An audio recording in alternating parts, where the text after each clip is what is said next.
Um, so, I think you already gave us a full idea about what skills might a future R&D aspirant should have. You talked about the ability to learn and take up challenges and always be on the go for newer things happening around. Anything else that you might want to add about future aspirants? Yeah, so future aspirants could also have some skills which I think are important, and which we might not pay attention when we are in college. Okay, so Correct. those are, for example, basic analytical skills, because Hmm. generally in R&D, you don't have too many people around in a team. Okay. That's the basic structure, at least what I have come across. You have limited people, and you, if you are developing something, you need to at least know and have some basic analytical skills like titration or all of that, because Okay. there's a lot of trials that you take in a day. So hence, if you're not able to do all those things, you can't wait for a resource, for an analyst to keep titrating for you every time you do a trial. Yeah, so you need Okay. to be fast paced, and you need to be a little bit of skilled in doing such analysis. So I think don't kind of overlook this analytical skills Analytical while you're skills. working. Hmm. Yeah, that Hmm. those are also important. Apart from that, I think, as I mentioned, communication skills is one part, because you need to at least, not the language, I do not support that you need to be very skilled in English or something, not that, but at least, you need to know how to express yourself. So Correct. that skill you should develop. So some people I have seen, they are very good at, say, the language, but at times, if you do not have those technical jargons ready, so you still fail at expressing yourself. So I think that is also one important part which you develop over the time, and when as and when you keep involving yourself with projects. For example, today if I use a term like water activity too much, or say, so I, since I am doing and I'm accustomed to performing those analysis, hence I'm using them, right? So hence, that's why I keep emphasizing that basic technical skills are really really important. So that I think, uh, these few skills are more than enough to at least start as a Start. fresher. Absolutely. So now coming to the, what I say, the elephant in the room. So this is the COVID scenario running. Although things are a little bit improving, businesses are again opening up, ma'am, as you know, and people are getting back to their foot on their jobs. But still, ma'am, internships, as we say, are very scarce around there. Like not much internships, and many students are apprehensive that they have not done internships in their tenure of BTech.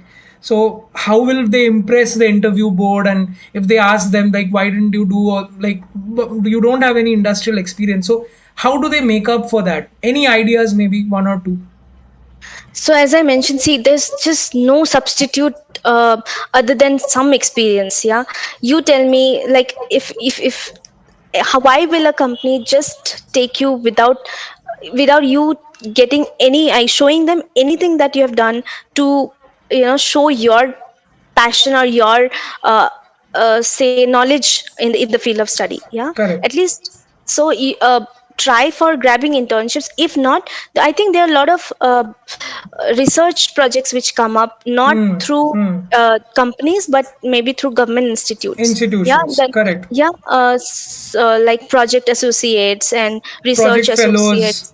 Yes. Yeah, exactly. So also try, if you, I mean, I don't think they demand a lot of skills in a person or experience as such. Yes. They're open for freshers. If you get a chance, please go and do that. If you didn't get a chance to work in a company setup, I mean, company setup is always the best kind of a representation of a Hmm. food company. But however, if not that, either you work on projects in your own campus, else go somewhere, take up some opportunity. And because you need to be, see, there's so many people fighting for one job. I mean, the recruiter needs to have certain basis on which he's going to shortlist you. You have to show that, yeah. You can't Correct. be like, okay, just interview me and then you get to know how aware I Mm, am or mm. how smart I am. No, that doesn't happen. The basic shortlisting does require some kind of, differentiation than the others. So try to build, think of ways. There's also a lot of, I think, online internships. I Mm. think there's something Virtual. called Nesternship, which I had come across Nesternship, during, yes. yeah. Nestle has just launched it. Yeah, correct. Yeah, exactly. So those things, I mean, keep yourself up aware, keep active, be active on LinkedIn. There's so many things coming up, and you need to grab all of them. You need to make use of the time and grab opportunities, and make yourself ready. It's not a big deal, but keep thinking, keep researching on what is coming across. Don't let anything go, and don't always. Some people I have seen, they don't apply for such kind of like project fellows or something, because they feel they're lagging. They need certain kind of exposure or experience to apply to even become eligible for those posts. No, it doesn't happen all the way. And No, even no. if it is, what is the harm in just applying for it? There's no harm. Mm, Your CV gets absolutely. shortlisted or not, that's a later story, right? So hence, please, I mean, keep yourself. I mean, I remember myself during BTech and MTech. I didn't. I also kept applying for different things. So it's not just the academics that I was part of. I was part of dramatic society. I was part of several other things. I used to keep applying for things which I was a part of robotics society for no Okay. cause. Yeah, for no Acha, cause. okay. Yeah, Okay, I but mean, they have those robo wars and stuff. Right, yeah, yeah, yeah, I exactly, remember. exactly. Correct. So hence, yeah, so hence I just kept doing those things. And whenever certain sort of this different things were arranged from different departments, I used to go, if I was eligible, to at least apply for that. And even if that was not relevant, I thought, then sharing knowledge, what is the harm in not taking it? I mean, what is the harm in taking it? Mm, It's mm. knowledge, after all. You have something to speak uh, in your bucket, yeah. So there's no harm. Keep yourself, I mean, enjoying college life is definitely important. I enjoyed, I also enjoyed.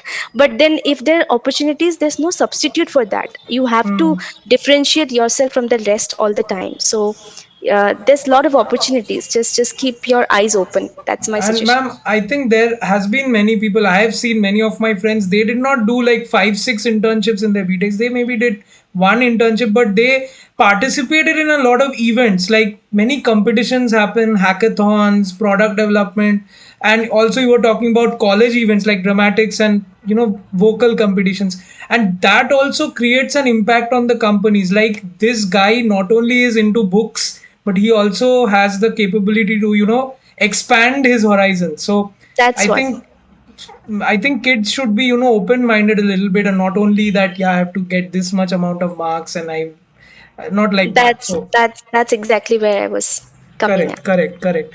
So we have a very talented woman here also, dramatic society and robotics together. So obviously, yeah. So, ma'am, coming, we have a few last questions. Like so, uh, how to prep for the interview process? Because see, you worked in so many good R&D, stations and R&D atmosphere. So, what was your process? What kind of things people should prepare before an interview for big shot FMCGs like Mars and Unilever? uh, I think I already spoke about it too much. Yes, you already told us. I Maybe emphasized one or on. two, like Guru Mantra from you for the students. Oh God, that's that's a very intense word that you've used. Yeah, Uh, but see, in I would just I don't know. I don't have too much of experiences in also applying at different organizations. But the basic things which I can say is that at least for in my things that I've followed during my interviews or something, is knowing about the company. correct, That's very important step that you do, because correct. you if you are applying for, so the thing is, the concept or the logic behind that is that if you are interested in a role, if you know about them, that proves your interest in the role. Yeah. And Mm, being in an mm, FMCG sector, you need to be aware at least of the companies, that the huge giants, the big, small, medium giants that are dealing in FMCG mm, sector. mm. So when you apply for a position, you definitely make sure to know about the company, its products, the latest the technologies, which the processing technologies which are in the company, or which are used in the Correct. company. Yeah. At least even if you don't get an overall idea, but at least get a sneak peek and try to find out yourself. Like, even if you know the products, you can guess. For example, say if a company is dealing with say juices, so you know that okay, there should be pasteurization technology that they have used. Mm, It could be one of them, or they could have used preservatives or something like that. Yeah. So if it is pasteurization, then I should read about pasteurization. I should just brush my concepts on pasteurization. So just get a hang of their products, get to know what technologies they're using, and get yourself a little brushed up on those, so that when questions are asked, because generally for R&D roles, the interviews are bit technical. They are technical, and they do ask you a lot of technical questions, and one technical after the questions. other. So you Mm, can't escape that. I mean, you can't be superficial on your answers. You have to be a little in depth, and you have to put them out very properly, and with a lot of concepts. Either you know them or you don't know them at all. Yeah. So correct. hence, I think that's one thing that I do. Also, maybe if you get a chance to know who is interviewing you, that's also a secret tip. If you get a chance to know who is interviewing you, you might go and look into their profiles once. LinkedIn profiles and Yeah, all. that Mm, gives you a little bit of confidence, because mm, when you see, okay, this person has done this things, so he might, if he has a lot of technical things. I mean, you can get their profiles on LinkedIn, which is available for all. correct. You just go through them, and you get to know, okay, this person is, you get a basic understanding of how the person would post questions on you, and, Mm, and prepare yourselves accordingly. And you also get a little bit of confidence. Okay, so okay, I'm not seeing him for the first time. I've seen him. I know how he looks like. I know how, what things he has, what kind of expectations he might have. might have. So you get a basic understanding. So that's also another tip that I follow. Absolutely. So, one question, like we were very much wondering because you have been a part of Mars. Like Mars makes products which are so much favorite to us, like Snickers and Galaxy and all that stuff. And so, how different has been the work culture at Mars and Unilever? Maybe, if you can tell us.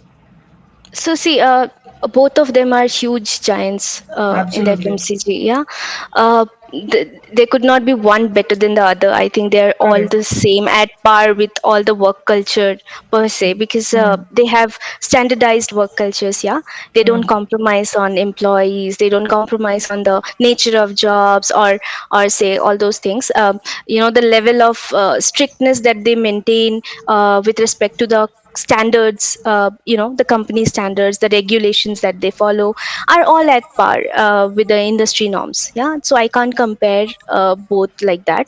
mm, But why, if I have to say it out, like why you look for different companies, or you get your experience in different companies, is mm, because mm, mm. uh, food sector, I mean, there's no one product. See, for example, say in aircraft industry, it's only aeroplanes that you're building. Aeroplanes. In foods, in foods, there's a lot of variants of foods. I mean, one company can deal with at most some new number of products. Yeah. So, and you being a food technologist or a food engineer, you need to get a hang on all the available technologies which companies use. Only then you can call yourself an expert at a later stage, right? So if I talk about Mars, we were using very advanced technologies like thermal processing and all of that, and we had a set of products that we dealt with. Yeah, chocolate manufacturing, or say all those things. in Unilever, again, it's the products are completely different. There's a lot more products, more different technologies. So if I have to call myself an expert after a few years of my career, I need to have exposure to all of them. Hmm. You do not get chance to work with them during your academic life, right? You don't get to chance with the actual products, real products that are available in the market.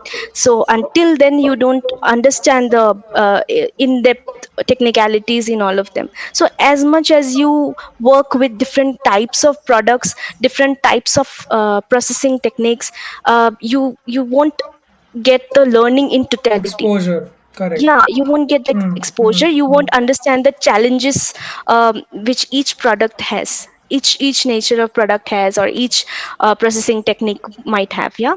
Hmm. So hence it is also important that once you are aware of a food product, you keep yourself, if you get a chance, you keep yourself getting used to different kinds of products, and you can change organizations and just understand more about what products are available in the market, how you Market. can do your research in them. So that was the basic reason. Otherwise, work cultures, yeah, are always at par in such MNCs. Yeah.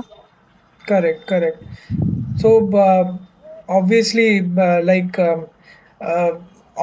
did you get going transitioning from Mars to Unilever? Like, was it like a sudden opportunity, or did you have any kind of preparation process that yeah, I want to grow, I want to learn something new and more, and that's why I want to change to Unilever. What was uh, it like?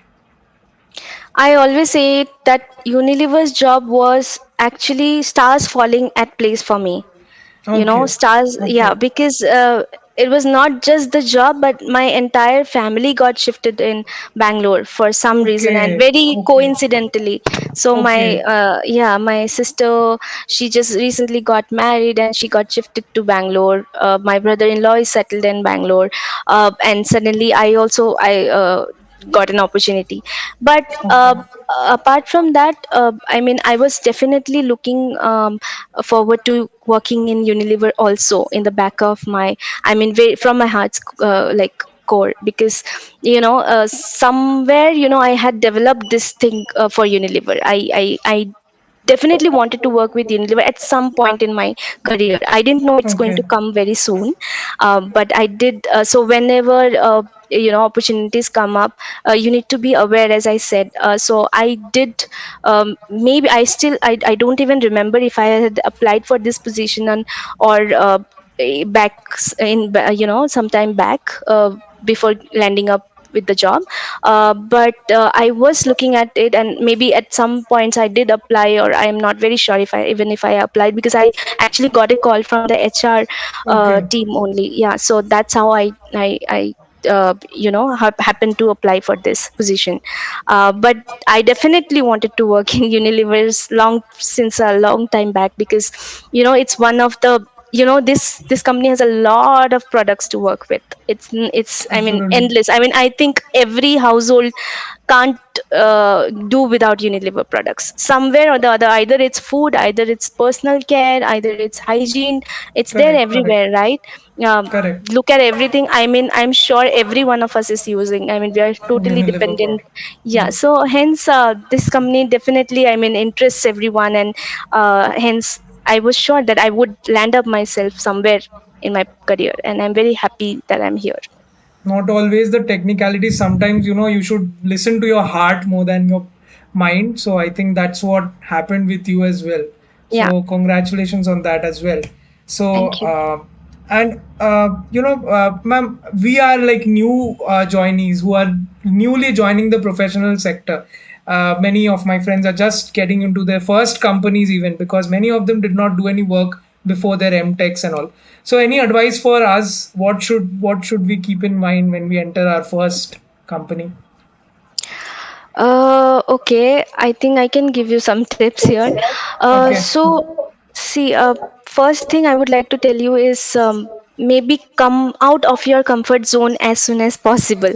okay, Yeah, because I think, uh, I mean, it's just the first time that you land yourself a job with, right?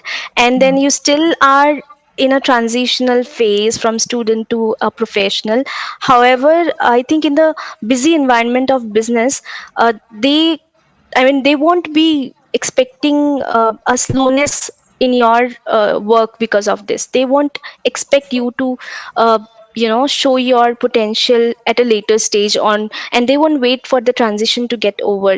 Because that's also the, Okay. I mean, that's business requirement, right? I mean, when they get you in, they get you on board, they have certain set of expectations. Then they need the positions to be filled up and the responsibilities to be shared, which is equally important, which you realize later on that, I mean, I don't think any company or any organization has an excess of resources. It's Mm. always, it's always as per the requirements. Yeah. So if you show your potential at a later stage, I mean, there's a lot of hold back in the work. Yeah. So hence you need to be, like, as fast as you can, please come out of your comfort zone and be aware of the fact that you are being scanned at each time. Okay. Yeah, you have certain duties, certain responsibilities to fulfill, and you are being scanned by everyone. You Mm. have, so hence, and there's also no room for error. There's very less room for error. So that's Okay. another thing. I mean, because in academic life, I don't think we get to do things without mistakes. I mean, we always commit mistakes, and we are also Correct. forgiven, thinking that okay, they are just new. They're very new, and they're very kid. They're not even grown up, and not too much of adulthood in them. So we are not expected to show that level of sort of maturity. But that's not the case in a company. Yeah, in any profession. It's not just Mm. in food Mm. tech, but it's applicable to all. So hence, yeah. So when I think coming out and realizing the fact that you can't commit too much of errors, because that shakes the entire, I mean, that affects the business in some way or the other, however small a mistake could be. Yeah. Mm. Even Mm. one flaw in observing a quality defect could lead to loss of crores of Crores of rupees. Yeah. money. Mm. Yeah, of course. So hence, you need to be very much responsible is what I wanted to focus upon. So that's one thing I think you be aware of. Another thing is, you might be not in R&D, or you might be in a different role, but try to understand the job profile very well. As soon as possible, you get a hang of what is expected out of you, because it's like, the you don't get to realize this while being on job for the entire year. When it's when your appraisal comes in, then you are actually given a bashing of what was your job profile, what were your expectations, and what they expected out of you, and what you didn't perform well. Yeah. So Okay. if you understand your job profile well, I think you will definitely, you won't get too much, what to say, distracted. Yeah. During your job. So that's I think these are secret tips. Mm. Absolutely. So I'm also imbibing these as I, plan for my first job. So, last but not the least, is that like as being a part of two organizations, such big organizations, you've worked in so many different profiles and areas of technology. What do you think are our Indian institutes where people are studying their BTechs and MTechs? Are they lacking something, or do they need to introduce something in their curriculum which would make better, more employable food technologists and engineers in general for an innovation industry like us? Anything we are missing out? uh, See, definitely we are missing out, but another fact is that food tech is a course which is comparatively or relatively new New in the field. field. Hmm. Yeah, it's a new field, and until and unless someone has worked in such an industry and got exposure to all of the functions which are applicable for a food technologist. Unless then, you don't realize what you're missing upon. So I think courses, the revisions in courses are definitely necessary, but it will take some time. That is also one fact, because Mm-hmm. it is very very new. Yeah. uh, from my side, I think one thing which I found could be a little more emphasized upon was the food regulations. Okay. That's a very Okay. important. Correct. Yes. That's something which we use in a day to day life and in business operations, because that's something where there's zero room for error.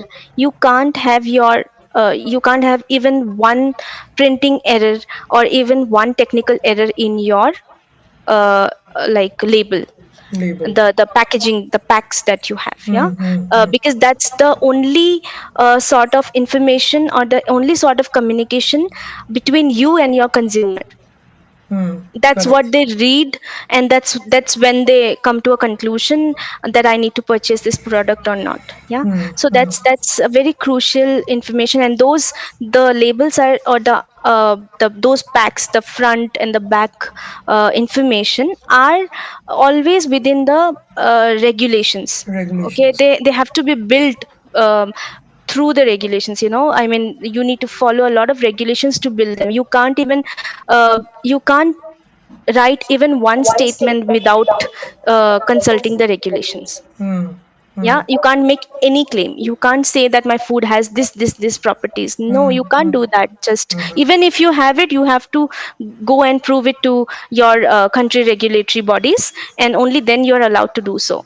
So one, Okay. and which I felt I got to know only when I landed up in a job, and then I got to know about it more. So that's one very crucial subject, I think, which should be included and which should be taught very well back in college itself, so that we don't get to learn from the scratch and we don't feel this as an alien subject. Other than that, I think rest of it, most of the things are covered, unless you have a your the nature of your job is different. For example, if I have to say mine, uh, although I am in an R&D role, but my specialization was in food engineering, which Hmm. means I learned about machineries, the food Correct. machineries also. So hence, if I uh, so if someone from a food tech background and who has no exposure to machineries land herself or himself up in a job where there's only food machineries to deal with, so then that person might get a little intimidated by the nature of the work. Yeah. Hmm. Hmm. So hence, I think the equipment which is used in the food industry are also very important, which I don't think are taught very much in depth today in the Hmm. institutions. Hmm. I mean, Hmm. we just get a glimpse of it, and only Glimpse of when it. I got to do my MTech, I realized. So when the question that you asked, that is BTech sufficient for those nature of job, then I would say no, because in those jobs you don't get to do a lot of those mathematical calculations which are necessary when you work with those machineries. Because if Hmm. it's a, for example, say we use evaporators, we use what to say, the heat exchangers, right? Hmm. Hmm. uh, so in BTech you get an exposure to them, but I think you don't deal with a lot of numerical problems during your course of study. Some institutes emphasize, whereas some institutes would just give you an overview. So I Overview. think they are necessary even to be applied in BTech courses also. uh, Only then the, so hence, other than that, I think for quality we are well prepared, I think, because GMP and basics of ISO, all those are taught in BTech and MTech, BTech. both Hmm. both right? Right. And even food safety we are well aware of, the microbiology we are aware of, food chemistry, food biochemistry, I think all of these courses are well covered. Only these two I personally found a little bit of more work could be done. Done. Yeah. Absolutely. So, I think that was all the questions which I had, and I would just like to thank you so much for giving us such a broad idea and I think it will be very helpful for everybody. We haven't had any kind of documentation like this for all kinds of questions that comes in our mind, and you just answered it very well, ma'am. Thank you so much. And any parting words for us? Yeah, of course. I mean, apart from this session, I definitely would like to congratulate you guys, and a big shout out for you guys, because I think you guys are really spreading the good, parts, good, what to say, like the good aspects of this course. I mean, you are teaching everyone, you are educating the youth of what more opportunities are coming. I mean, that's a very important thing to do. I think we can be mentors to our juniors, and I also personally wanted to do. I had some plans in mind to do, but I couldn't because I got occupied and somehow I lost the track. But I definitely feel a lot, a lot excited about it. That and the entire thing that Foodgenics is coming up with. I mean, you have starting from mentorships. You also have a lot of courses and a lot of Yes. gate papers and all of them. You are helping the students with all those things which we didn't have back then, and I can understand the difference which it will make, in the lives of our new aspirants. So I'm very very glad, and I'm very happy that you people have come up with such a thing. Thank you for having me here today also, and I thoroughly enjoyed this session with you. Thank you, ma'am. And don't say that you didn't have any. You have a platform now, and you can be with us for any future sessions you want to, and you're most welcome to Thank collaborate with you. us again. So that's it from my side. Shubham signing off from Foodgenics. Thank you, ma'am, for joining. Have a good All day, the guys. best. Same. All the best.